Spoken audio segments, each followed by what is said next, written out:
दुर्गा सप्तशती 8वां अध्याय रक्त बीज वध। ध्यानम। मैं अणिमा आदि सिद्धिमय किरणों से आवृत भवानी का ध्यान करती हूँ। उनके शरीर का रंग लाल है, नेत्रों में करुणा लहरा रही है तथा हाथ में पाश, अंकुश, बाण और धनुष शोभा पाते हैं। ऋषि कहते हैं, चंड और मुंड नामक दैत्यों के मारे जाने तथा बहुत सी सेना के संहार हो जाने पर दैत्यों के राजा प्रतापी शुंभ के मन में बड़ा क्रोध हुआ और उसने दैत्यों की संपूर्ण सेना को युद्ध के लिए कूच करने की आज्ञा दी। वह बोला, आज उदययुध नाम के 86 दैत्य सेनापति अपनी सेनाओं के साथ युद्ध के लिए प्रस्थान करें। कंबु नाम वाले दैत्यों के 84 सेना नायक अपनी वाहिनी से घिरे हुए यात्रा करें। 50 कोटिवीर्य कुल के और 100 धौम्र कुल के असुर सेनापति मेरी आज्ञा से सेना सहित कूच करें। कालक, दौहृद, मौर्य और काल के असुर भी युद्ध के लिए तैयार हो मेरी आज्ञा से तुरंत प्रस्थान करें। भयानक शासन करने वाला असुर राज शुंभ इस प्रकार आज्ञा दे सहस्त्रों बड़ी बड़ी सेनाओं के साथ युद्ध के लिए प्रस्थित हुआ। उसकी अत्यंत भयंकर सेना आती देख चंडिका ने अपने धनुष की टंकार से पृथ्वी और आकाश के बीच किया भाग गुंजा दिया। राजन, तदनंतर देवी के सिंह ने भी बड़े जोर जोर से दहाड़ना आरंभ किया। फिर अंबिका ने घंटे के शब्द से उस ध्वनि को और भी बढ़ा दिया। धनुष की टंकार, सिंह की दहाड़ और घंटे की ध्वनि से संपूर्ण दिशाएं गूंज उठीं। उस भयंकर शब्द से काली ने अपने विकराल मुख को और भी बढ़ा लिया और इस प्रकार वे विजयिनी हुई। उस तुमुल नाद को सुनकर दैत्यों की सेना ने चारों ओर से चंडिका देवी, सिंह और काली देवी को क्रोधपूर्वक घेर लिया।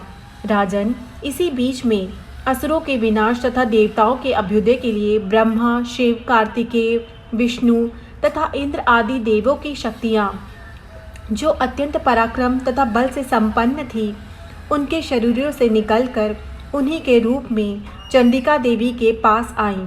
जिस देवता का जैसा रूप, जैसी वेशभूषा और जैसा वाहन है, ठीक वैसे ही साधनों से संपन्न हो, उसकी शक्ति असुरों से युद्ध करने के लिए आई।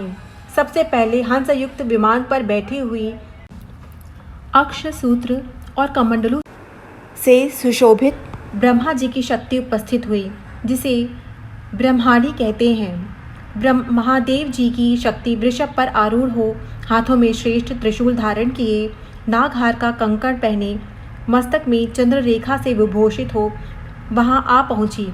कार्तिकेय जी की शक्ति रूपा जगदम्बिका उन्हीं का रूप धारण किए श्रेष्ठ मयूर पर आरूढ़ हो, हाथ में शक्ति लिए दैत्यों से युद्ध करने के लिए आईं। इसी प्रकार भगवान विष्णु की शक्ति गरुड़ पर विराजमान हो, शंख, चक्र, गदा, शारंग, धनुष तथा खड्ग हाथ में लिए वहां आईं। अनुपम यज्ञ वाराह का रूप धारण करने वाली श्री हरि की जो शक्ति है, वह भी वाराह शरीर धारण करके वहां उपस्थित हुई। नारसिंह शक्ति भी नृसिंह के समान शरीर धारण करके वहां आई। उसकी गर्दन के बालों के झटके से आकाश के तारे बिखर पड़ते थे। इसी प्रकार इंद्र की शक्ति वज्र हाथ में लिए गजराज ऐरावत पर बैठकर आई। उनके भी सहस्र नेत्र थे। इंद्र का जैसा रूप है वैसा ही उनका भी था।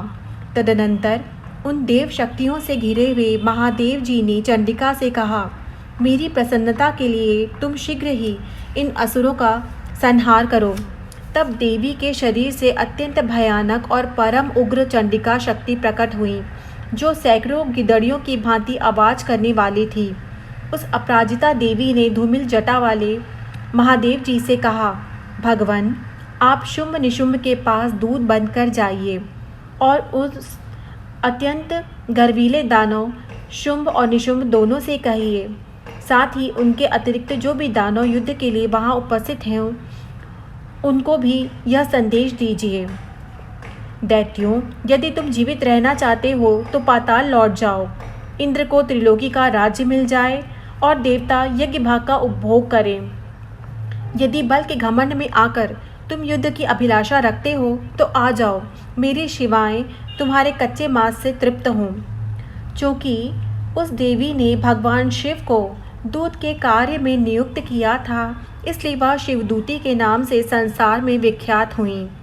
वे महादैत्य भी भगवान शिव के मुंह से देवी के वचन सुनकर क्रोध में भर गए और जहाँ कात्यायनी विराजमान थी उस ओर दौड़ पड़े। तदनंतर वे दैत्य अमर्ष में भरकर पहले ही देवी के ऊपर बाण, शक्ति और रिष्टि आदि अस्त्रों की वृष्टि करने लगे। तब देवी ने भी खेल खेल में ही धनुष की टंकार की और उसके छोड़े हुए बड़े बड़े बाणों द्वारा दैत्यों के चलाए हुए बाण, शूल, शक्ति और फरसों को काट डाला। फिर काली उनके आगे होकर शत्रुओं को शूल से प्रहार से विदीर्ण करने लगी और खटवांग से उनका कछमूर निकालती हुई रणभूमि में विचरने लगी। ब्रह्माणी भी जिस जिस ओर दौड़ती उसी ओर अपने कमंडलू का जल छिड़ककर शत्रुओं के ओज और पराक्रम को नष्ट कर देती थीं। माहेश्वरी ने त्रिशूल से तथा वैष्णवी ने चक्र से और अत्यंत क्रोध में भरी हुई कुमार कार्तिकेय की शक्ति से दैत्यों का संहार आरंभ किया।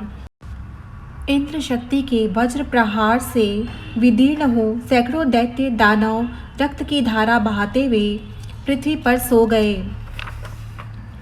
वाराही शक्ति ने कितनों को अपनी थुथुन की मार से नष्ट कर दिया। दाढ़ों के अग्रभार से कितनों की छाती छेद डाली तथा कितने ही दैत्य उसके चक्र की चोट से विदीर्ण होकर गिर पड़े। नारसिंही भी दूसरे महादैत्यों को अपने नखों से विदीर्ण करके खाती और सिंहनाद से दिशाओं और आकाश को गुंजाती हुई युद्ध क्षेत्र में विचरने लगी। कितने ही असुर शिवदूती के प्रचंड अट्टहास से अत्यंत भयभीत हो पृथ्वी पर गिर पड़े और गिरने पर उन्हें शिवदूती ने उस समय अपना ग्रास बना लिया।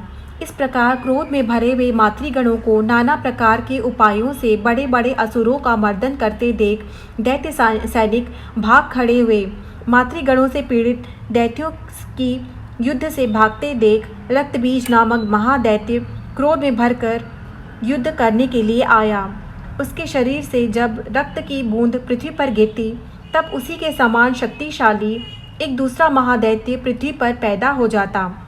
महासुर रक्तबीज हाथ में गदा लेकर इंद्र शक्ति के साथ युद्ध करने लगा। तब ऐन्द्री ने अपने वज्र से रक्तबीज को मारा। वज्र से घायल होने पर उसके शरीर से बहुत सा रक्त चूने लगा और उससे उसी के समान रूप तथा पराक्रम वाले योद्धा उत्पन्न होने लगे। उसके शरीर से रक्त की जितनी बूंदें गिरी उतने ही पुरुष उत्पन्न हो गए। वे सब रक्त बीज के समान ही वीर्यवान, बलवान और तथा पराक्रमी थे। वे रक्त से उत्पन्न होने वाले पुरुष भी अत्यंत भयंकर अस्त्र शस्त्रों का प्रहार करते हुए वहाँ मातृगणों के साथ घोर युद्ध करने लगे। पुनः वज्र के प्रहार से जब उसका मस्तक घायल हुआ तब रक्त बहने लगा और उससे हजारों पुरुष उत्पन्न हो गए। वैष्णवी ने युद्ध में रक्त बीज पर चक्र का प्रहार किया तथा ऐन्द्री ने उस दैत्य सेनापति को गदा से चोट पहुंचाई। वैष्णवी ने चक्र से घायल होने पर उसके शरीर से जो रक्त बहा और उससे जो उसी के बराबर आकार वाले सहस्रों महादैत्य प्रकट हुए, उनके द्वारा संपूर्ण जगत व्याप्त हो गया। कौमारी ने शक्ति से, वाराही ने खड्ग से तथा माहेश्वरी ने त्रिशूल से महादैत्य रक्तबीज को घायल किया। क्रोध में भरे हुए उस महादैत्य रक्तबीज ने भी गदा से सभी मातृ शक्तियों पर पृथक पृथक प्रहार किया। शक्ति और शूल आदि से अनेक बार घायल होने पर जो उसके शरीर से रक्त की धारा पृथ्वी पर गिरी, उससे भी निश्चय ही सैकड़ों असुर उत्पन्न हुए। इस प्रकार उस महादैत्य के रक्त से प्रकट हुए असुरों द्वारा संपूर्ण जगत व्याप्त हो गया। इससे उन देवताओं को बड़ा भय हुआ। देवताओं को उदास देख चंडिका ने काली से शीघ्रतापूर्वक कहा, चामुंडे, तुम अपना मुख और भी फैलाओ तथा मेरे शस्त्रपात से गिरने वाले रक्त बिंदुओं को और उनसे उत्पन्न होने वाले महादैत्यों को तुम अपने इस उतावले मुख में खा जाओ। इस प्रकार रक्त से उत्पन्न होने वाले महादैत्यों का भक्षण करती हुई तुम रण में विचरती रहो। ऐसा करने से उस दैत्य का सारा रक्त क्षीण हो जाने पर वह स्वयं भी नष्ट हो जाएगा। उन भयंकर दैत्यों को तुम जब खा जाओगी तब दूसरे दैत्य उत्पन्न नहीं हो सकेंगे। काली से यूँ कहकर चंडिका ने शूल से रक्त बीज को मारा और काली ने अपने मुख में उसका रक्त ले लिया। तब उसने वहाँ चंडिका पर गदा से प्रहार किया, किंतु उस गदापात ने देवी को तनिक भी वेदना नहीं पहुँचाई। रक्त बीज के घायल शरीर से बहुत सा रक्त गिरा, किंतु जो ही वह गिरा त्यों ही चामुंडा ने उसे अपने मुख में ले लिया। रक्त गिरने से काली के मुख में जो महादैत्य उत्पन्न हुए उन्हें भी वह चट कर गईं और उसने रक्त बीज का रक्त भी पी लिया।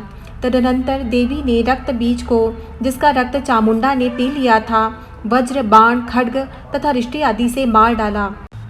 राजन, इस प्रकार शस्त्रों के समुदाय से आहत और एवं रक्तहीन हुआ महादैत्य रक्त बीज पृथ्वी पर गिर पड़ा। नरेश्वर, इसी देवताओं को अनुपम हर्ष की प्राप्ति हुई और मातृगण उन असुरों के रक्तपान के मद से उद्यत सा होकर नृत्य करने लगी। इस प्रकार श्री मार्कंडेय पुराण में सावर्णिक मनवंतर की कथा के अंतर्गत देवी महात्म्य में रक्त बीज वध नामक 8वां अध्याय पूरा हुआ। जय माँ दुर्गे।